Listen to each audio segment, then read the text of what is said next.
Hello friends, एक बार फिर स्वागत है मेरे चैनल पर कार पर चर्चा।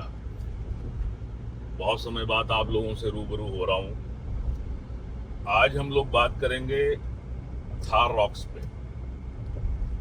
महिंद्रा ने इस कार को जब लॉन्च किया तो पुरानी जो थार आ रही थी, लोगों की एक्सपेक्टेशन थी कि उससे ये फार बेटर होगी। बहुत सारी टेक्निकल बातें, उनकी डिटेल्स ऑलरेडी आप लोग बहुत सारी चीज़ों को जानते होंगे। हम आज बात करेंगे कि ये गाड़ी हमको लेनी चाहिए कि नहीं लेनी चाहिए, और लेनी चाहिए तो एग्जैक्टली किसको लेनी चाहिए ये कार, किसके लिए बनाई है महिंद्रा ने ये गाड़ी। तो सबसे पहले फॉर श्योर फैमिली के लिए तो ये कार है नहीं। रीज़न बीइंग इसकी जो टोटलिटी में महिंद्रा ने चीज़ें इसमें यूज़ करी हैं वो फैमिली पर्पस के लिए नहीं है। अगर बहुत बेसिक चीज़ों के ऊपर बात कर लें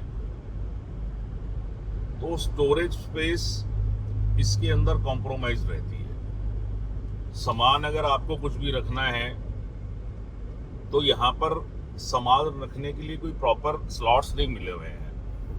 कोई यहाँ पे कप होल्डर्स नहीं है ऐसे प्रॉपर, जहाँ पर आप अपना आराम से इजीली इस जगह पर रख पाए कोई सामान। एकोमोडेट ही नहीं होगा।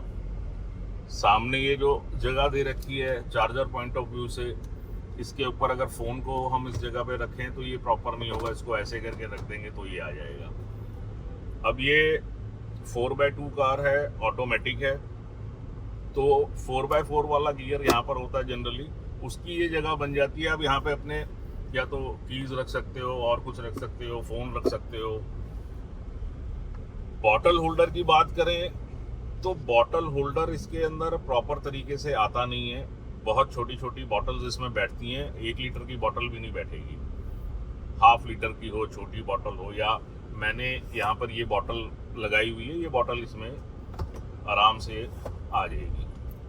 इससे बड़ा साइज नहीं आएगा। और ये एक मेजर इशू होता है कि जो ड्राइवर पॉइंट ऑफ व्यू से हो या पैसेंजर पॉइंट ऑफ व्यू से हो, उसके लिए एटलीस्ट बॉटल होल्डर तो होना चाहिए। वो है ही नहीं। खास तौर पे जो रेयर बेंच पर बैठने वाले पैसेंजर हैं उनके लिए तो बॉटल होल्डर आता ही नहीं है इस कार में। तो सबसे पहले आप ये सोच लीजिए कि अगर आप इस कार को ले रहे हैं तो ये सब इश्यूज आपको फेस करने पड़ेंगे। और ये डे टू डे रनिंग जब आप करते हो ना, उसके अंदर ये एक इम्पॉर्टेंट पार्ट होता है कि आप जो है जब अपनी बॉटल को यहाँ पे प्लेस कर रहे हो और प्रॉपरली वो प्लेस ही नहीं हो रही है तो ये एक इशू रहता ही है। आप हाईवे पे जाएं या सिटी राइडिंग करें, तो ये पहला ऐसा पॉइंट है जो मुझे लगता है कि अगर ये फैमिली कार के हिसाब से सोचा जाए तो इस कार को कंसिडर नहीं करना चाहिए। सेकेंडली, अगर हम इस कार के कंफर्ट लेवल की बात करें तो कंफर्ट लेवल हर एक एसयूवी में कॉम्प्रोमाइज्ड होता है, इसमें कोई डाउट नहीं है। बट रॉक्स जिस तरह से आपको जंप देती है, uneven surface, speed breaker, even though अभी मैं ये प्लेन रोड पे चल रहा हूँ, ये रोड जो है बिल्कुल स्मूथ है, कहीं यहाँ पर कोई गड्ढे नहीं है, कोई स्पीड ब्रेकर इन बिटवीन नहीं है। ऐसी ही रोड पर हम कंफर्टेबली ड्राइव कर सकते हैं। अगर सिटी रोड्स के ऊपर ये जाएगी या फिर इस तरह के हाईवे पे चलते हुए जनरली अगर कहीं कोई पॉट होल्स वगैरह आ गए तो आपको दिक्कत आने वाली है, प्रॉब्लम आपको फेस करनी पड़ेगी। मैंने ये कार 17,753 किलोमीटर्स अभी तक जो है मैं रन कर चुका हूँ। अभी ऑलमोस्ट आई थिंक 8 मंथ से तो मैं ड्राइव कर ही रहा हूँ इसको। इसके साथ मैंने स्कॉर्पियो एन रखी हुई थी, वो 4x4 व्हीकल था, कंफर्टेबल फैमिली ओरिएंटेड कार थी। तो फैमिली पे या जनरल चीज़ें मैं आप लोगों से हमेशा इसलिए बात करता हूँ कि मेरा जो पॉइंट ऑफ व्यू है वो टेक्निकलिटीज़ में जाने वाला नहीं होता।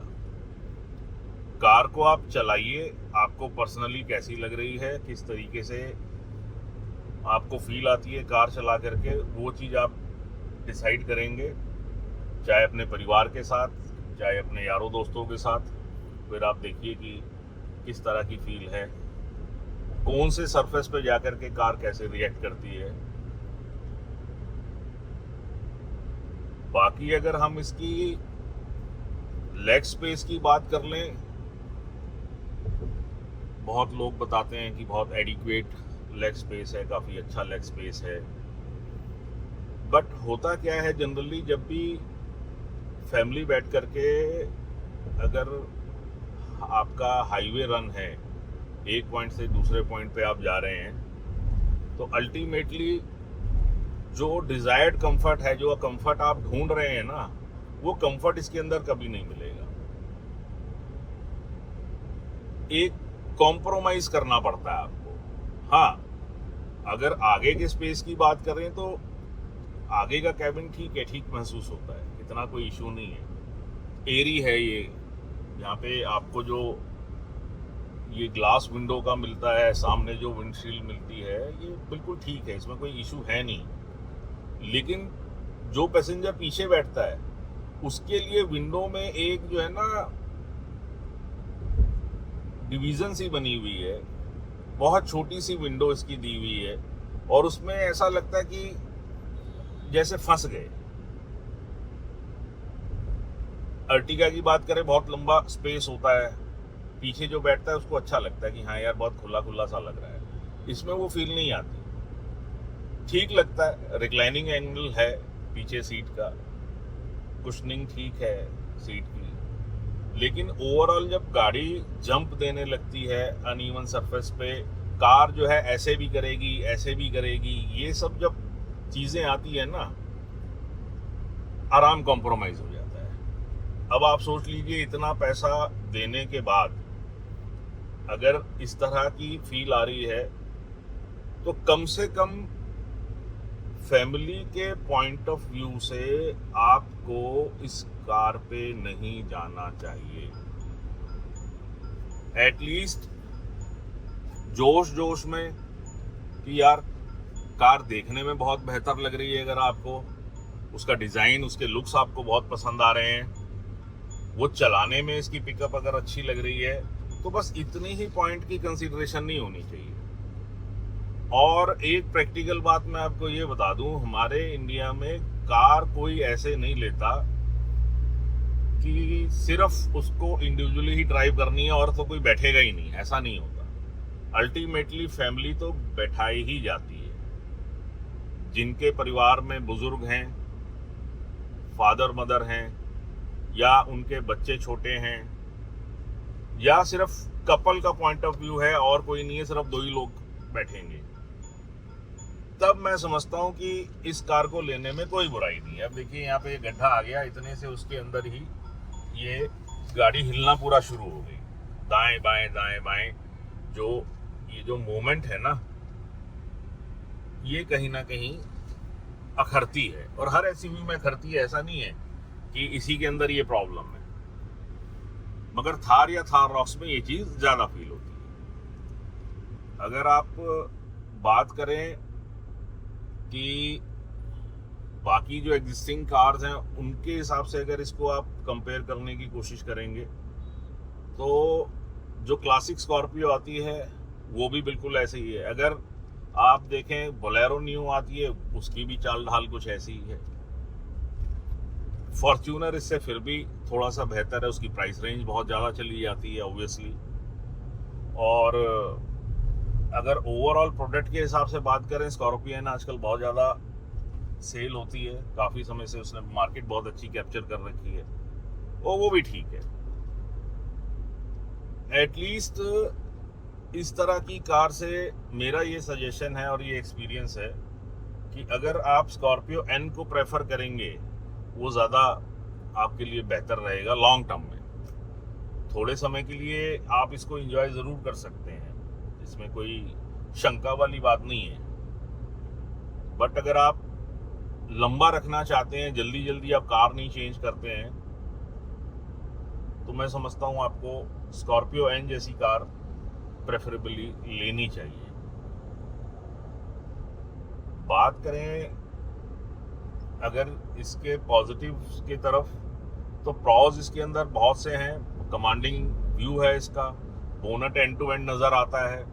बोनट के बाद भी थोड़ा थोड़ा सा ये बम्पर वाली साइड से लेफ्ट और राइट दोनों जगह से बम्पर इसका बड़ा है, वो थोड़ा सा निकला रहता है। थोड़ा जजमेंट में अगर आप नया चला रहे हैं तो उसमें भी आपको दिक्कत हो, बट अगर आपको एसयूवीज की हैबिट है फिर कोई दिक्कत नहीं आएगा।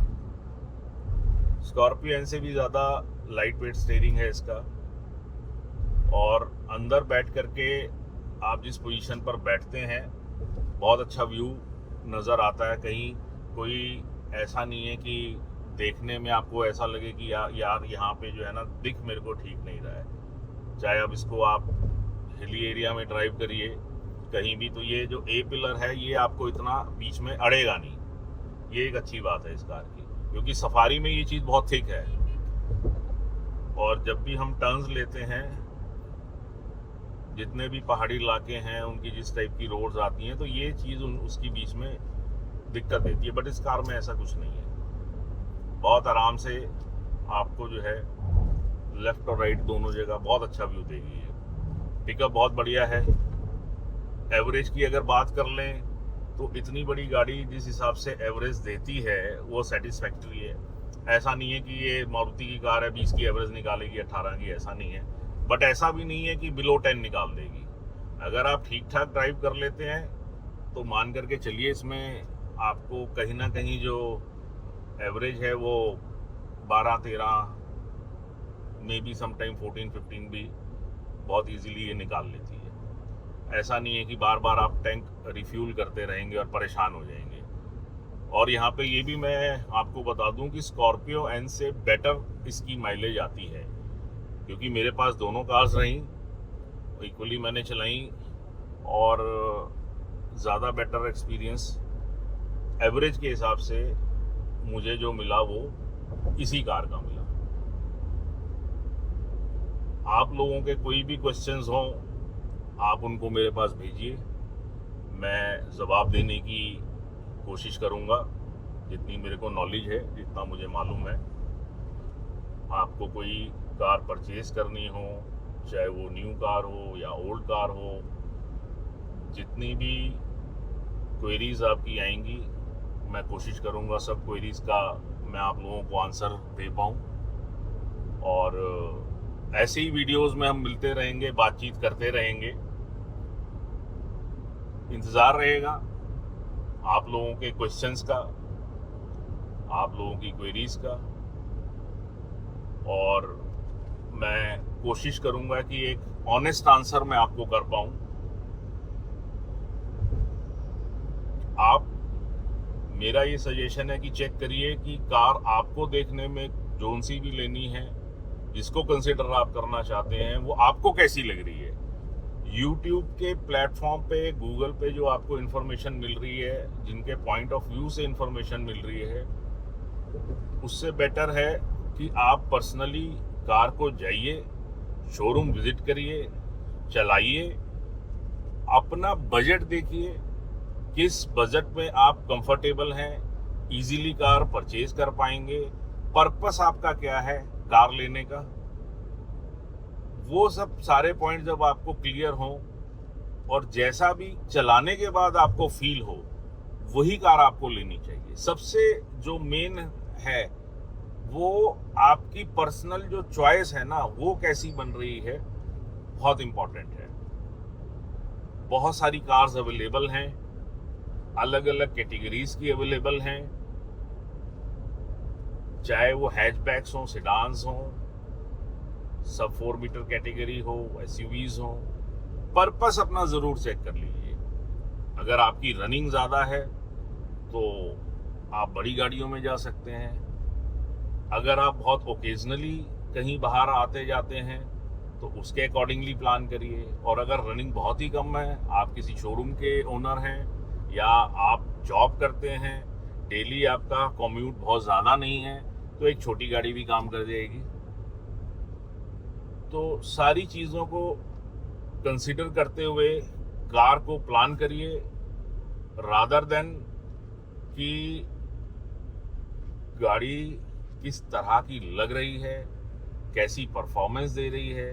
सबसे पहले देखिए आपका यूज़ क्या है। जैसा भी आपका इस्तेमाल रहेगा उसके हिसाब से जो आप गाड़ी परचेज करेंगे आप उसमें ज़्यादा सेटिस्फाइड रहेंगे। फिर मिलेंगे नेक्स्ट वीडियो में बहुत जल्द। अभी आज्ञा दीजिए। जय हिंद, जय भारत।